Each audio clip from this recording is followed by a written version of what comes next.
Hello. चलो बच्चे, अब हम लोग जो है क्लास को आगे की ओर बढ़ाएंगे। क्लास को आगे की ओर बढ़ाएंगे और ये केमिस्ट्री का आप लोगों का क्लास है। केमिस्ट्री के क्लास में हम लोग पिछले दिन के क्लास में पढ़ चुके थे रासायनिक अभिक्रिया किसे कहते हैं, प्रतिफल क्या है, और मैं बताया था अभिकारक क्या है। आज हम लोग इसके आगे की ओर बढ़ेंगे और बताएंगे कि रासायनिक समीकरण में की अभिक्रिया कैसे होती है। अब आपको ये जानना है रासायनिक अभिक्रिया कैसे होती है, और रासायनिक अभिक्रिया जब होती है तो उसके कौन कौन से लक्षण होते हैं जिसके आधार पर यह पता चले कि रासायनिक अभिक्रिया हुई है या नहीं हुई है। यहाँ हम लोग ध्यान देंगे। ध्यान देना यहाँ पर है, जैसे अभी हमारे पास आया है वह आपका जो टॉपिक है वह क्लास आपका जो 10th है, वह 10th का हम लोगों का 10th का हम लोगों के पास क्या है, केमिस्ट्री है। और ये आपका पार्ट नंबर 2 है। एक पार्ट पहले वाली पार्ट आप पढ़ चुके हो, केमिस्ट्री का है, और ये पार्ट नंबर 2 है।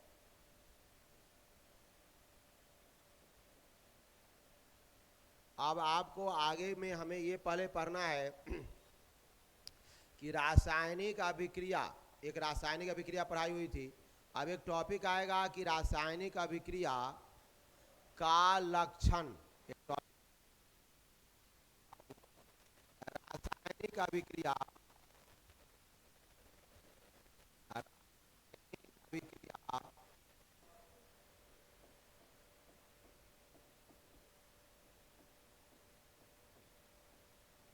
की क्रियाविधि।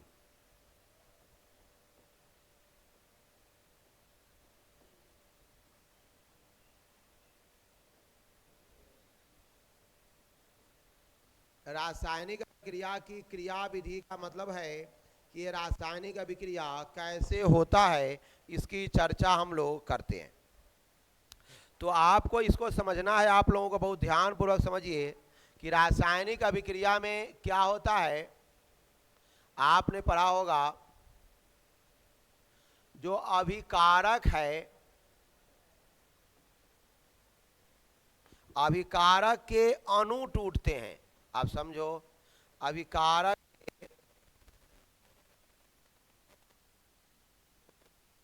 अभिकारक के अणु क्या हो जाते हैं, टूटते हैं।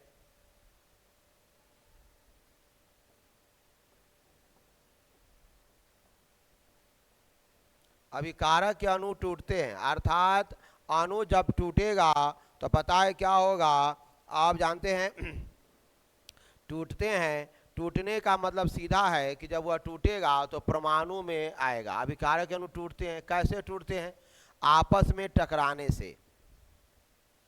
आपस में आपस में टकराने से आपस में टकराने से बच्चे ये क्या होते हैं, टूटते हैं। एकदम इजी समझते हैं हम लोग। आपस में टकराने से टूटते हैं, अभिकारक के अणु टूटते हैं आपस में टकराने से, और टूटने के बाद ये परमाणु का निर्माण करता है। टूटने के बाद जानते हैं परमाणु का निर्माण करता है, और परमाणु पुनः संगठन होकर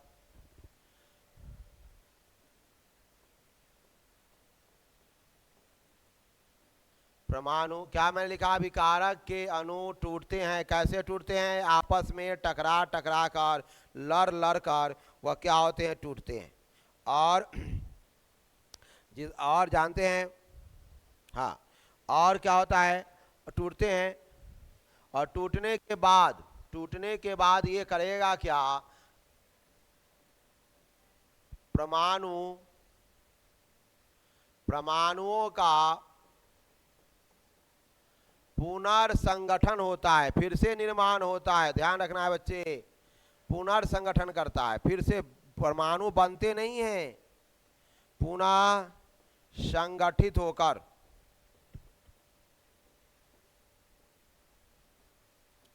होकर प्रतिफल का अणु बनाता है, प्रतिफल का अणु बनाता है। और यही प्रक्रिया होती है इसमें। इसके लिए जो ऊर्जा की आवश्यकता होती है वह संक्रियन ऊर्जा है, एक्टिवेशन एनर्जी।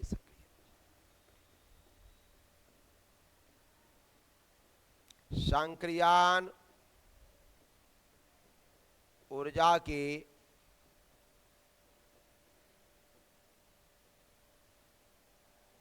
आवश्यकता होती है। अगर अगला क्लास में आप पढ़ोगे तो आपको ये समझ में आएगा। यानी क्या होता है, अभी अभिकारकों के अणु टूटते हैं, आपस में टकराने से टूटते हैं और परमाणुओं का पुनः संगठन होकर प्रतिफल का अणु बनता है। संक्रियन ऊर्जा की आवश्यकता होती है। इसी कारण से आप लोगों को रासायनिक अभिक्रिया होते हैं। अब यहाँ देखो, इसके लिए आप लोगों को कौन सी जरूरत पड़ती है? इसके लिए आप लोगों को संक्रियन ऊर्जा की आवश्यकता होती है। और अगर अदर भी एक्सेप्ट में समझना चाहें तो ये क्या होता है, यहाँ पर पुराने बंधन टूटते हैं और नए बंधन का क्या होता है, निर्माण होता है। कहने का अर्थ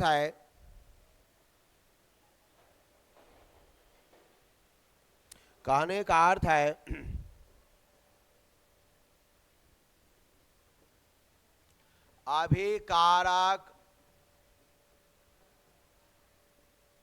अभिकारक के जो अणु हैं, अभिकारक के जो अणु हैं,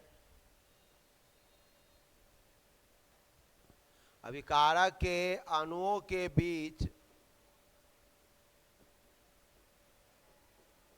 अभिकारक के अणुओं के जो अणुओं के ध्यान रखना पड़ेगा, अणुओं के परमाणुओं के बीच के बंधन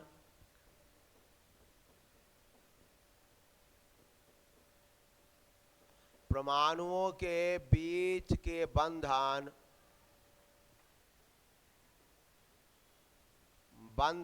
क्या होते हैं बच्चे? टूटते हैं। और प्रतिफल में यही बंधन फिर से क्या होता है, निर्माण होता है। ये फिर से ये बंधन आपस में क्या हो जाता है, आपका निर्माण हो जाता है। और परमाणुओं के बीच और अभिक्रिया के फलस्वरूप, अभिक्रिया के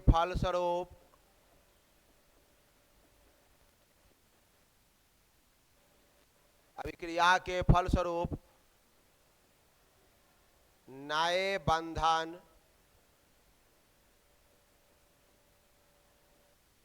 परमाणुओं के बीच बनता है। परमाणुओं के बीच बनकर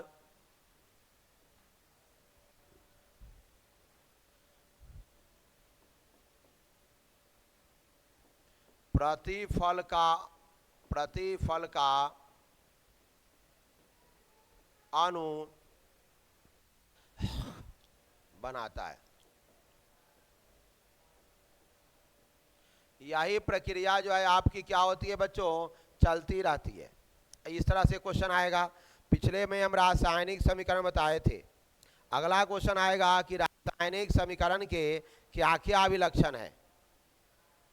यहाँ ध्यान दीजिए आप लोग। रासायनिक समीकरण के अभिलक्षण क्या क्या होता है रासायनिक समीकरण में?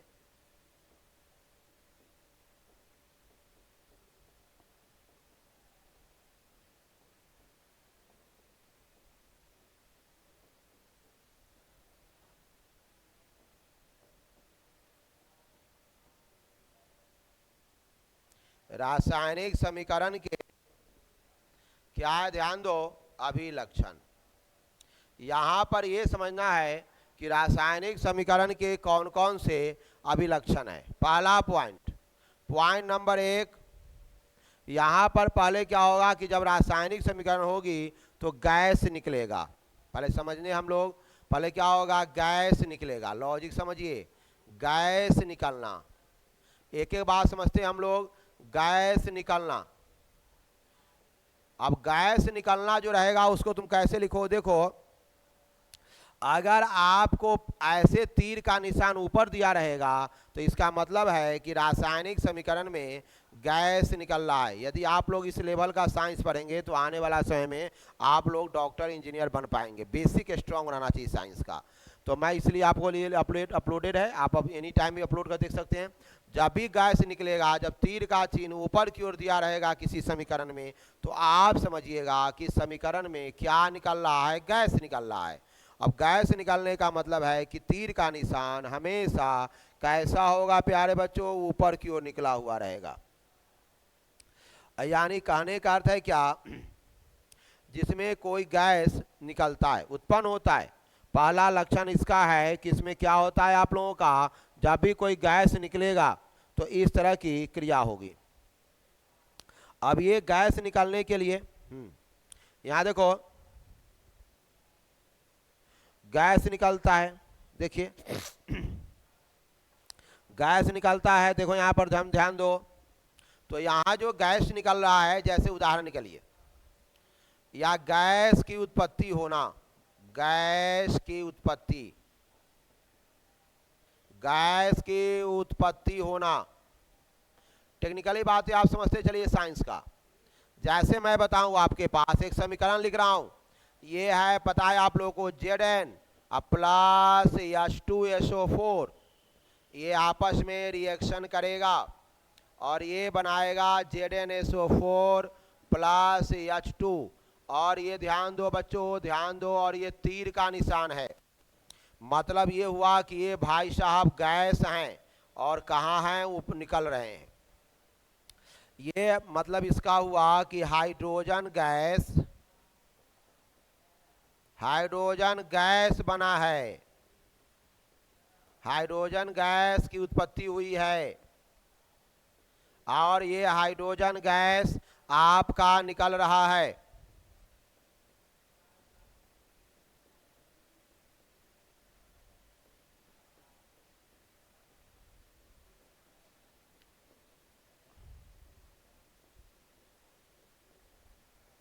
अब मैंने एक समीकरण लिखा है, बहुत सारे बच्चे को इस समीकरण नहीं समझ में आता होगा कि सर ये रासायनिक समीकरण है। ये रासायनिक समीकरण में बच्चे लोगों को इतनी बातें समझ में आती होगी कि यहाँ अभिकारक है और उधर वाला जो है वह प्रतिफल है, बायां ओर अभिकारक होता है और दायां ओर क्या होता है, आपका प्रतिफल होता है। बच्चे लोगों को इतनी बातें अवश्य समझ में आती होगी। अब सोचो ये क्या है, इसका नाम है Zn का संकेत होता है जस्ता, ये जस्ता का टुकड़ा है। बच्चे इसका नाम क्या है, सल्फ्यूरिक अम्ल। याद रखना समीकरण केमिस्ट्री को, सल्फ्यूरिक अम्ल है, ये सल्फ्यूरिक अम्ल है। इसे रिएक्शन किया तो ये क्या बनाया, जिंक सल्फेट, या जस्ता का सल्फेट, जिंक सल्फेट। और मैं बताऊं ये अणुसूत्र हुआ, और कौन गैस निकल रहा है, हाइड्रोजन गैस निकल रहा है, हाइड्रोजन गैस निकल रहा है। यानी आपको ये ध्यान देना पड़ेगा। अब ये परीक्षा में पूछा जाएगा कि भाई रिएक्शन में गैस निकलता है, उसका समीकरण बताइए। तो समीकरण ये हुआ आपका कि यहाँ पर देखो, जस्ता जब H2SO4 से रिएक्शन कर रहा है तो ZnSO4 प्लस H2 निकल रहा है, हाइड्रोजन गैस बना, और ये हाइड्रोजन गैस निकल रहा है। ये कौन रिएक्शन किया, जस्ता। किससे रिएक्शन किया, सल्फ्यूरिक अम्ल से। ये H2SO4 का जो नाम है वह सल्फ्यूरिक अम्ल है। तो एक रिएक्शन आपको आया कि इसमें से रिएक्शन में से रासायनिक समीकरण का पहचान हुआ कि क्या निकल रहा है बच्चों, उसमें से गैस निकल रहा है। सही बच्चे को समझ में धीरे धीरे आएगा। थोड़ा स्टार्टिंग में साइंस थोड़ा कंसेप्चुअल होता है, थोड़ा टाइट होता है, बाद में आप लोगों को सब कुछ अच्छे ढंग से समझ में आ जाएगा। चलिए अब हमारे पास है अवक्षेप बनना, एक लॉजिक आता है। एक टॉपिक और आएगा, क्या बनेगा अवक्षेप। सुनिए कैसे होगा। समीकरण है, समीकरण को आप लोगों को कंट्रोल करना है,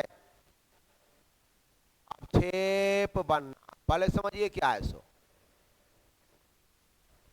अवक्षेप पहले क्या होता है आप फीलिंग कर लो। आप अपने घर में क्या करोगे, दूध कुछ देर छोड़ दोगे तो दूध के ऊपर एक छाली की तरह जम जाता है, उसी तरह क्या होता है अवक्षेप होता है।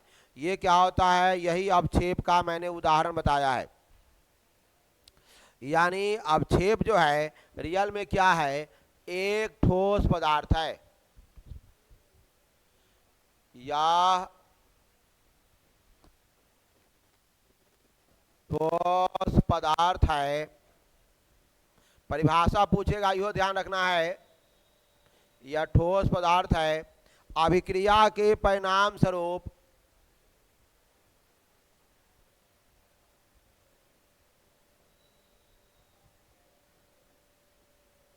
अभिक्रिया के परिणाम स्वरूप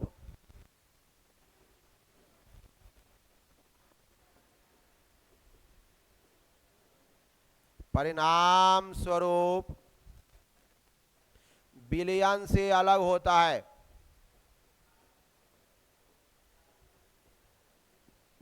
यह ठोस पदार्थ है, अभिक्रिया के परिणाम स्वरूप विलयन से क्या होता है, पृथक होता है। ध्यान देना है, यह ठोस पदार्थ है, अभिक्रिया के परिणाम स्वरूप विलयन से क्या हो जाता है आपका, पृथक हो जाता है। माने विलयन, जब विलयन से अभिक्रिया परिणाम स्वरूप ये विलयन से क्या हो जाता है, पृथक मतलब अलग हो जाता है। ये जो है ना विलयन से ये क्या है, अलग हो जाता है। विलयन में से पृथक हो जाता है। पृथक मतलब जानते हो क्या होता है, अलग होना। पृथक का मतलब हुआ बच्चे अलग हो जाता है। और यह जो है ना यह अवक्षेप बनना, इसी को हम लोग क्या कहते हैं, अवक्षेप कहते हैं। आप देखो यहाँ अवक्षेप की पहचान क्या है, ध्यान रखना। जब भी किसी रिएक्शन में तीर का निशान नीचे की ओर दिया रहेगा, जब भी किसी समीकरण में तीर का निशान नीचे की ओर दिया रहेगा तो आप समझिएगा कि अवक्षेप बन रहा है। तब आपको क्या समझना है बच्चे, अवक्षेप बन रहा है। हमेशा याद रखना, तीर का निशान जब ऊपर की ओर होगा तो समझना गैस निकल रहा है, समीकरण में तीर का निशान नीचे की ओर होगा तो समझना अवक्षेप बन रहा है। एकदम साइंस का और जो भी क्लास है आपका एकदम लेटेस्ट एडिशन का क्लास चल रहा है। थोड़ा आप लोगों को टाइट क्लास तो है लेकिन बहुत ही मजेदार क्लास है। आइए अब आपको मैं कुछ रिएक्शन कराता हूं, आइए समझिए। ये आप लोग जान रहे हैं यानी Cl है। ये जो रिएक्शन है रियल में, ये जो रिएक्शन है उसको हम लोग लिखने जा रहे हैं। इसका है यान ए Cl प्लस, यानी Cl को आप लोग जानते हैं, जो नमक खाते हो ना तो उसका नाम है सोडियम क्लोराइड। अभी घरे में नून ना कहते हो, नून नून नून ले आ रहे, उसमें कौन सी रहता है, सोडियम क्लोराइड रहता है। जो नून लाते हो वह कौन रहता है, सोडियम क्लोराइड। हाँ, और यहाँ एक आया है AgNO3 सिल्वर नाइट्रेट। ये रिएक्शन करेगा, क्या करेगा, रिएक्शन करेगा। तो देखो यान AnO3 plus AgCl plus AgCl। देखो समीकरण है थोड़ा कठिन होगा, समीकरण है थोड़ा कठिन होगा, ये बातें आपको ध्यान रखना है, ठीक है। ये जो है यहाँ ध्यान देना पड़ेगा। अब देखो यहाँ पर मैं एक चीज़ और लिख रहा हूँ। अब आइए, तुमको ये दिखाई पड़ रहा है बच्चे, यहाँ जो है तीर का निशान नीचे की ओर दिया, मतलब ये क्या है, अवक्षेप है। ये क्या है बच्चे, अवक्षेप बना है। और यह क्या हो गया, पृथक हो गया है। तीर का निशान नीचे की ओर मैंने दिया है, मतलब क्या बना है, अवक्षेप बना है।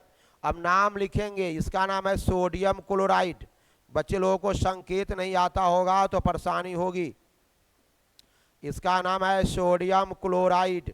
जो घर पर तुम लोग नमक खाते हो ना बउआ, ये जो खाने वाला नमक है, खाने वाला नमक, नमक प्रथम ही बच्चे समझ जाओ, ये क्या है बच्चे? खाने वाला नमक है आपके घर पर। ये है आपका एजी हुआ सिल्वर। सिल्वर माने जानते हो ना, चांदी, सिल्वर नाइट्रेट। ये जो आपके पास आया है वह आपके पास क्या है? सिल्वर नाइट्रेट है। और ये बन रहा है सोडियम नाइट्रेट। ये जो बना है, रिएक्शन को आप लोगों को कंट्रोल करना है, सोडियम नाइट्रेट। हमारी बात समझ में आया? ये हो गया सिल्वर क्लोराइड, इसका नाम है सिल्वर क्लोराइड। याद रखना बच्चे, नाम भी, साइंस को थोड़ा मेहनत में ले लो, इससे तुम्हें बहुत फायदा होगा। आने वाला समय डॉक्टर बनोगे, इंजीनियर बनोगे, कुछ पढ़ोगे। पढ़ना तो साइंस से है ना। मैं जो तुम्हारा लेवल दे रहा हूँ, अगर इस लेवल को कंट्रोल कर लोगे तो तुम लोग सबसे स्टैंडर्ड स्टूडेंट्स में रहोगे। तुम्हारे आसपास कोई बच्चा खड़खड़ाएगा नहीं, सबसे स्टैंडर्ड स्टूडेंट तुम लोग रहोगे अपने समय में। सोडियम क्लोराइड, ये क्या हुआ? Silver nitrate, AgNO3। फिर रिएक्शन करेगा तो सोडियम नाइट्रेट बनेगा और सिल्वर क्लोराइड बनेगा। ये सब चीज़ें आप स्टैंडर्ड मेंटेन कर लो, साइंस की पूरी पकड़ आपके पास हो जाएगी और आगे आप लोग कोई परेशानी क्रिएट नहीं होगी। चलिए, मैंने तीर का निशान जो नीचे की ओर दिया, इसका मतलब है कि अवक्षेप बना है। ध्यान रखना है, जब भी तीर का निशान बच्चों नीचे की ओर होगा, आपको ध्यान देना है कि क्या बनेगा? अवक्षेप बनेगा। जब भी तीर का निशान नीचे की ओर जाएगा तो आपको समझना है क्या बनने जा रहा है बच्चों? अवक्षेप बनने जा रहा है। और अवक्षेप बनकर वह अलग हो रहा है, उसके साथ वो नहीं रहेगा, उसके साथ वो अब नहीं रहेगा। दूसरी बात मैंने बताया, बहुत सारे रिएक्शन है, मैं आपको सारे रिएक्शन प्रैक्टिस कराऊंगा। उसके बाद ताप में परिवर्तन होगा। अब ताप में जो परिवर्तन का मतलब क्या हुआ? अब एक टॉपिक आता है कि सर ताप में कैसे परिवर्तन होगा। देखो यहाँ, ये भी एक टॉपिक क्वेश्चन बनाएगा आपके परीक्षा के लिए। एक तीसरा टॉपिक मेरे पास आ रहा है, वह है ताप में परिवर्तन। ताप में परिवर्तन मतलब रिएक्शन पहले हम पूरी सावधानी पूर्वक ढंग से क्या कर रहे हैं, समझ रहे हैं। तो ताप में परिवर्तन जो होगा वह ध्यान रखना दो तरह का होगा, एक ऊष्माक्षेपी होगा, दूसरा ऊष्मा शोषी होगा। दो तरह से परिवर्तन होगा, ऊष्मा शोषी होगा और ये क्या होगा? ऊष्मा पहले मैं बताता हूं, ऊष्मा शोषी अभिक्रिया पहले समझो, इसके दो तरह से होंगे, ये भी परीक्षा में पढ़ना है। ऊष्मा शोषी अभिक्रिया। अब कहोगे ऊष्मा शोषी अभिक्रिया क्या है? वह अभिक्रिया जो ऊष्मा को लेगा, ऊष्मा को क्या करता है? लेने वाला अभिक्रिया। जो ऊष्मा का लेगा उसका नाम पड़ेगा ऊष्मा शोषी अभिक्रिया। देखो, जब भी परिभाषा लिखाएगा तो उदाहरण देना पड़ेगा, समीकरण देना पड़ेगा और कंट्रोल करना है सही बच्चे को। कंट्रोल्ड के बाद आप लोग अपने आप अच्छे स्टूडेंट्स में से हो जाएंगे। देखिए यहाँ पर मैं आप लोगों को कुछ बता रहा हूँ, इसको हम लोग समझते हैं। एक समीकरण से पहले समझिए, ये आपके पास एक समीकरण आया है, यान H4Cl अमोनियम क्लोराइड, अमोनियम क्या है बच्चे? Chloride, ammonium chloride. अब यहां पर कुछ चीजें समझो। अमोनियम क्लोराइड हुआ, किससे रिएक्शन करेगा? ध्यान रखना है, अमोनियम क्लोराइड जो रिएक्शन करेगा वह करेगा बेरियम हाइड्रोक्साइड से, बेरियम हाइड्रोक्साइड से ये रिएक्शन कर रहा है। ध्यान दो, बेरियम BaOH का होल 2, कैसे पढ़ेंगे? BaOH का होल 2, होल 2, होल 2। BaOH का क्या पढ़ाएंगे? Whole 2, barium hydroxide. नाम इसका हो गया बच्चों barium hydroxide, barium hydroxide, barium hydroxide. बात समझ में आया? अब यहां जो देखो, यहाँ प्लस ताप देंगे, मतलब समझ में आया, माने ये प्लस हुआ, प्लस ताप मतलब क्या हुआ, आपने टेम्परेचर इसको दिया या फिर आपने क्या दिया, उष्मा दिया, या समझो बात को। यहाँ जो है ना, इधर हम लोग क्या लिखने जा रहे हैं, उष्मा, माने आपने यहाँ अभिक्रिया जब शुरू हुई उसमें आपने उष्मा को दिया, इसलिए नाम पड़ गया उष्मा शोषी। अभिक्रिया अगर उष्मा तीर के निशान से पहले लगा है तो इसका मतलब है कि यह रिएक्शन क्या कर रहा है, उष्मा ले रहा है। तीर का निशान से पहले, जैसे यहाँ तीर का निशान हुआ, इससे पहले अगर उष्मा लगा है, इसका मतलब है कि यह अभिक्रिया उष्मा ले रहा है। चाहे कभी कभी आप देखोगे तो ये प्लस वाला भाई साहब तीर के बाद उधर जाएगा तो माइनस में रहता है, तीर के बाद जैसे उधर जाएगा तो वह पोर्शन कहाँ चला जाएगा, माइनस में। क्योंकि पढ़ा होगा, एग्जाम्पल के लिए इसको बराबर के रूप मान लो, कभी कभी उधर की ओर रहेगा तो अभी आप समझना है कि यह क्या हो गया बच्चे, ये प्लस वाले जब उधर जाएंगे तो क्या हो जाएगा, माइनस के रूप में आ जाएंगे। अब रिएक्शन करेगा तो देखो तुम लोग को ये रासायनिक रिएक्शन, रासायनिक अभिक्रिया, देखो रियल में इस समीकरण को रटना ही पड़ता है, थोड़ा बहुत आप कंसेप्ट उपयोग कर सकते हो, अधिकांशतः जो है इसमें क्या होता है, रटना ही पड़ता है। अब देखो कैसे कैसे होगा, यहाँ देखो B barium chloride BaCl2, barium chloride,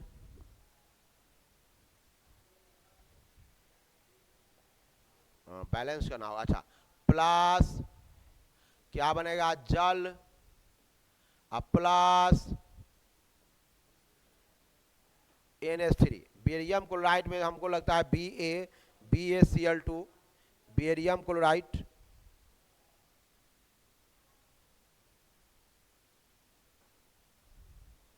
barium chloride किससे रिएक्शन कर रहा है, यहाँ अमोनियम, बेरियम क्लोराइड जो रिएक्शन कर रहा है वह रिएक्शन कर रहा है अमोनियम से, अमोनियम क्लोराइड। अब रही बात कि थोड़ा इस समीकरण को हम लोग अच्छे ढंग से समझने का कोशिश करें। ये जो बेरियम क्लोराइड है,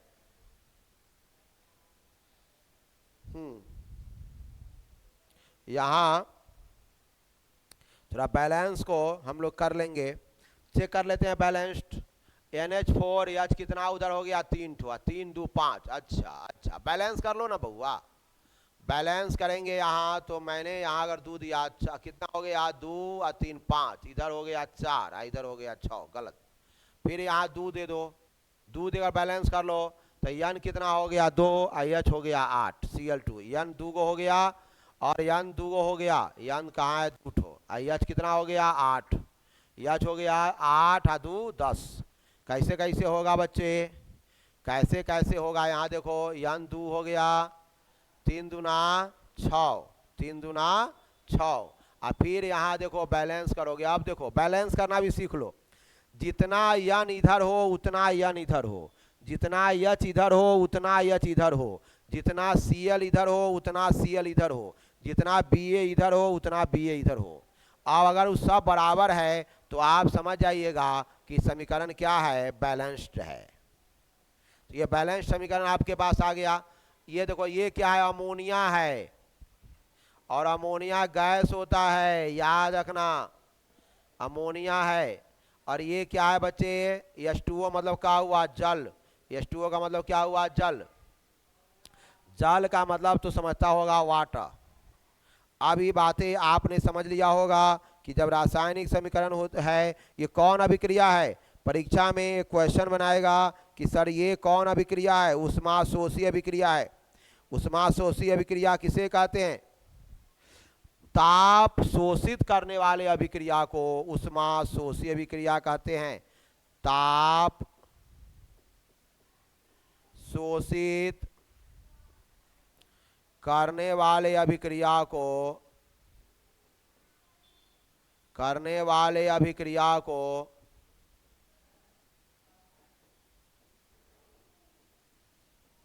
अभिक्रिया को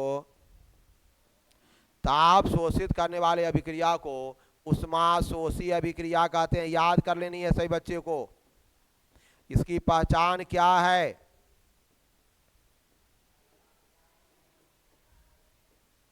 अगर आपको दो पहचान है इसका, परीक्षा में पूछेगा ऊष्माशोषी अभिक्रिया किसे कहते हैं, तो परिभाषा और उदाहरण दोनों देना पड़ेगा। एकदम इजी टॉपिक है आप लोगों का। अब मैं बताऊं कि पहचान क्या है, कि अगर ये ऊष्मा तीर के निशान से पहले प्लस में दिया होगा तो समझ जाना कि ऊष्माशोषी अभिक्रिया है। चाहे ये बराबर से उधर, हम इसको ऐसे भी लिख सकते हैं, ये प्लस में है और बराबर से इधर जब तीर के निशान से इधर आएगा तो माइनस में होगा। अगर ऐसा रहेगा तो देखते समझ जाना कि कौन रिएक्शन है, ऊष्माशोषी अभिक्रिया है। कौन अभिक्रिया है बच्चे? ऊष्माशोषी अभिक्रिया है। सही बच्चे को आप लोग इस बात को पता होगा और समझते होंगे। देखिए अब एक टॉपिक और आएगा, ऊष्माक्षेपी अभिक्रिया। बच्चों अगला टॉपिक जो हम लोग देखने जा रहे हैं उसका नाम है ऊष्माक्षेपी अभिक्रिया। अब ये सब टॉपिक है आप लोगों को कंप्लीट कर लेना है बच्चों। एक टॉपिक है ऊष्माक्षेपी अभिक्रिया, समझो बच्चों, ऊष्माक्षेपी अभिक्रिया। अब रही बात कि सर ऊष्माक्षेपी अभिक्रिया क्या है। देखो उसमें ऊष्मा लिया जाता था, अब में ऊष्मा छोड़ा जाएगा। ऊष्माक्षेपी अभिक्रिया का मतलब हुआ कि इसमें क्या होगा, ऊष्मा को हम लोग क्या करेंगे, छोड़ेंगे। ऊष्माक्षेपी अभिक्रिया का मतलब हुआ इस अभिक्रिया में हम लोग क्या करने जा रहे हैं, ऊष्मा को छोड़ने जा रहे हैं, यानी ऊष्माक्षेपी अभिक्रिया कहलाता है। अब आइए हम समझते हैं। अब पहले आपको अभी आप लोगों ने दिवाली के समय में घर पर चूना किया होगा, घर पर क्या किया होगा, चूना किया होगा। और चूना में जैसे ही तुम पानी मिलाया होगा तो उसमें से ऊष्मा निकलने लगी होगी। अगर हाथ उठ पड़ जाता तो बुलबुल्ला की तरह देने लगता है और उसमें से गर्मी निकलने लगती है। गर्मी कब निकल रही है, जब आपने चूना में पानी दिया है तो गर्मी निकल रही है, मतलब ऊष्मा निकल रही है। वह किसका उदाहरण है, ऊष्माक्षेपी अभिक्रिया का। जी वह अभिक्रिया जिसमें से ऊष्मा निकलती है, वैसे अभिक्रिया को हम लोग ऊष्माक्षेपी अभिक्रिया कहते हैं। जिस अभिक्रिया से ऊष्मा निकलती है वैसे अभिक्रिया को हम लोग ऊष्माक्षेपी अभिक्रिया कहते हैं। एकदम फीलिंग कर लो टाइट से। ऊष्माक्षेपी अभिक्रिया का मतलब हुआ, पहले मैं समीकरण लिखता हूँ। तुम्हारे पास एक घर ये हुआ बूझा हुआ चूना, बूझा हुआ चूना दुकान में से नहीं लाते हो, अरे दुकान में से चूना लाते हो ना खरीद के, वही चूना। ये कौन चूना है, बूझा हुआ चूना है। समझ में आया, ये कौन चूना है और इसका काय गो नाम है। देखो यहाँ पर ये जो है ना काय गो नाम है। ये दीवार के सफेद करने में भी काम आता है, और कैसे काम आता है वो भी मैं बता रहा हूं आपको। अब यहां समझो, बड़ी अच्छी चीज आ गई ये रिएक्शन में आपका। इसका जो है ना, ये जो है ना परीक्षा में पूछा जाता है, बूझा हुआ चूना, या इसका नाम है कली चूना। परीक्षा पूछेगा कि कली चूना का अति लिखो अनुसूत्र, तो कली चूना पहले समझो। यहाँ नाम क्या है, कैल्शियम कैल्शियम ऑक्साइड। पूछा जाएगा तुमसे कि बउआ बताओ चूना उजला क्यों होता है, तो इसका जवाब है कि कैल्शियम है। हमारी बात सुन लो, साइंस बहुत इंटरेस्टेड विषय है। चूना उजला क्यों होता है, उजला होने का कारण क्या है आपका, कैल्शियम। अब पूछा जाएगा, कोई आपसे पूछेगा बउआ बताओ दूध उजला क्यों होता है, उसका भी जवाब क्या है, दूध में कौन सी होता है, कैल्शियम। दूध उजला क्यों होता है, उसका जवाब है कि दूध में होता है कैल्शियम। पूछेगा चूना उजला क्यों होता है, तो चूना में होता है कैल्शियम। तो कैल्शियम उजला है। ये कैल्शियम हाइड्रोक्साइड किससे, ये कहाँ रखते हो बउआ, पानी में रखते हो ना इसको। ये कहाँ रखते हो बउआ, पानी में, वाटर में, पानी में उसको मिलाते हो कि नहीं बोलो। और मिलाने के बाद समझे ना। अब यहाँ जो है ध्यान दो। और जब मिलाते हो तो क्या बनता है बच्चे, रिएक्शन करा लो इसको, रिएक्शन करा लो, रिएक्शन रिएक्शन, इसको रिएक्शन देखो यहाँ, इस रिएक्शन को कराओगे तो CaOH का होल 2 या होल 2 का या ट्वाइस का। अब ये बना है कैल्शियम हाइड्रोक्साइड, कैल्शियम हाइड्रोक्साइड। एक एक चीज क्लियर करोगे। इस क्लास पढ़ने का मतलब है कि एक भी ऑब्जेक्टिव क्वेश्चन याद नहीं करना है, इसके बाहर एक भी क्वेश्चन याद नहीं करना है, इसी को खाली याद करना है। ना ऑब्जेक्टिव के क्वेश्चन इससे बाहर जाएगा, ना सब्जेक्टिव का कुछ भी बाहर नहीं जाएगा। और साथ साथ डॉक्टर इंजीनियर बनने के लिए फाउंडेशन हो रहा है, इतना स्ट्रांग होगा मैं इस साइंस का क्लास। बच्चे हो जाएंगे बारूद। Calcium hydroxide. अब मैं बताऊं कि सर ये कैल्शियम हाइड्रोक्साइड जो है इसका क्या काम है, पता है आपको? कैल्शियम हाइड्रोक्साइड मैं बताऊं इसका नाम है भखरा चूना। परीक्षा में पूछेगा कि भखरा चूना का अणुसूत्र बताइए, तो CaOH2 का होल ट्वाइस, CaOH का होल ट्वाइस, या होल कह सकते तो होल ट्वाइस दोबारा करोगे। अब मैं बताया पूछा जाएगा, पूछा हुआ कली चूना का अणुसूत्र क्या है, CaO। किससे रिएक्शन कर रहा है बउआ, पानी से। क्या बना रहा है, कैल्शियम हाइड्रोक्साइड। यानी क्या बना रहा है, भखरा चूना। क्या बना रहा है, इस चूना का उपयोग हम लोग कहाँ करते हैं, खैनी चूना खाते हो ना, उसमें भी रहता है, खैनी चूना में भी इसका प्रयोग होता है, यही रहता है, चूना पानी मिला रहता है। दीवार की पोताई में, दीवार की पोताई करते हो ना, उजला उजला करते हो, पोताई में खैनी चूना खाते हो, उसमें भी इसका प्रयोग होता है, यही चूना खैनी में रहता है, इसी से मारते रहो। हमारी बात समझ में आया? तो ये भी क्या होता है, कौन ये रहता है। अब ये जो है तुम जब देखते हो कि तुम जब ये चूना ये पानी ले जाते हो और दीवार को पेंट मारते हो, तो ये कैसे सूख जाता है, चूना पर मारोगे दीवार पर ना, तो ये कैसे सूख जाता है, थोड़ा और डिटेल हम लोग पढ़ लेते हैं। सॉरी एक चीज रुक जाओ, मैं क्या समझा रहा था। अब प्लस मैं समझाना भूल गया, यहां रहेगा उष्मा। अगर उष्मा रहेगा तीर के निशान के बाद, मतलब उष्मा निकल रहा है, तो वो हो गया उष्मा छेपी। और तीर के निशान से पहले रहेगा तो वह होगा उष्मा शोषी। आई दोनों भाई साहब जब उल्टा पलटी जाएंगे तो अपना चिन्ह बदल लेगा। अगर ये प्लस वाला भाई साहब इधर जाएंगे तो माइनस हो जाएगा, तब समझ जाना उष्मा। तो अभी कौन रिएक्शन है, उष्मा छेपी रिएक्शन है। कौन रिएक्शन है बच्चे, उष्मा छेपी रिएक्शन है। तो अभी उस अभिक्रिया को हम लोग क्या नाम देंगे, उष्मा छेपी अभिक्रिया। अब चलिए, अब देखो यहाँ उष्मा नहीं प्लस है ना इधर, तो समझ जाना ये कौन रिएक्शन है, उष्मा छेपी अभिक्रिया है। पूछेगा कि सर उष्मा छेपी अभिक्रिया किसे कहते हैं, इसकी परिभाषा क्या है। हाँ ध्यान दो, ऐसी अभिक्रिया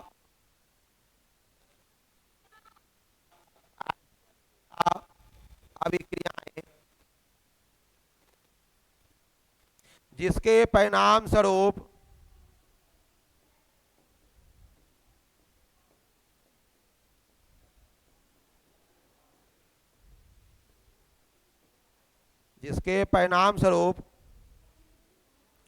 उष्मा क्या होता है बच्चा, निकलता है। उष्मा क्या होता है आपका, निकलता है। जिसके परिणाम स्वरूप उष्मा क्या हो रहा है बच्चा, निकलता है, उसे हम लोग उष्मा छेपी अभिक्रिया कहते हैं। याद करना है, उसे हम क्या कहते हैं बच्चे, उष्मा छेपी अभिक्रिया। उसे हम लोग उष्मा छेपी अभिक्रिया।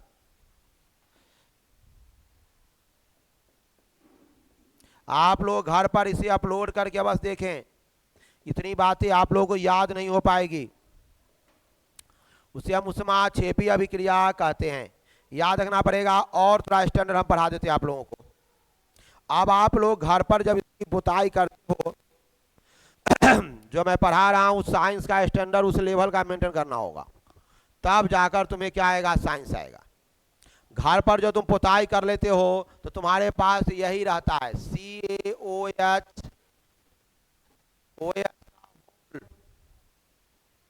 ट्वाइस में 2 बार।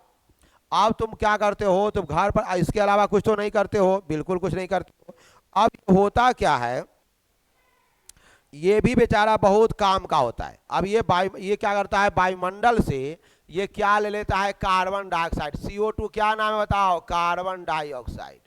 ये वायुमंडल से क्या लेता है बच्चे, डाइऑक्साइड।